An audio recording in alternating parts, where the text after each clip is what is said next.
ফেনীর নুসরাত হত্যা মামলাটি দেশ জুড়ে আলোচনা তৈরি করেছে। দীপ্ত সংবাদের নিয়মিত আয়োজন জনতার কথায় থাকছে সেই প্রসঙ্গ। ফেনীর সোনাগাজীর চাঞ্চল্যকর নুসরাত হত্যা মামলার রায় ঘোষণা হয়েছে। উচ্চ আদালত ঘোষিত এই রায়ে 2 জনের মৃত্যুদণ্ড, 4 জনের যাবজ্জীবন এবং 10 জনকে বেকসুর খালাস দেওয়া হয়েছে। রায় ঘোষণার পর এলাকাবাসী সন্তোষ প্রকাশ করেছে।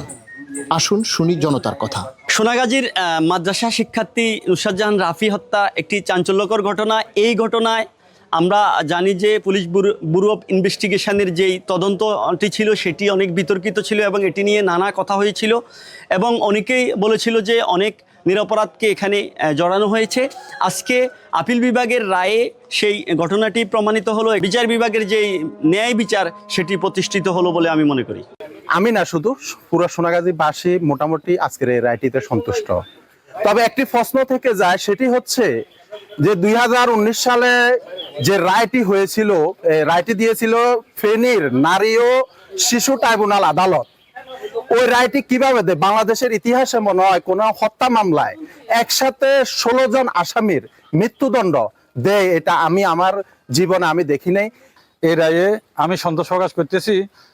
আগে যে রায়গুলা হয়েছে, এই রায়গুলা কি অদৃষ্ট কোনো শক্তির কারণে বা কারো লিখিত কিনা জানি না, যেহেতু আগেও এইভাবে আদালতের মাধ্যমে রায় হয়েছে, তবে রায়গুলার এই এখন উচ্চ আদালতে এসে যে পর্যায়ে এসেছে, আমাদের থেকে রায়গুলা ভালো লেগেছে। আগের রায়টা তো মতো ছিল না, এখন এটা যেটা হয়েছে এটা বেস্ট একটা রায়। এই রায়টা শুনে সবাই খুশি হয়েছে, আমরা খুশি হয়েছি।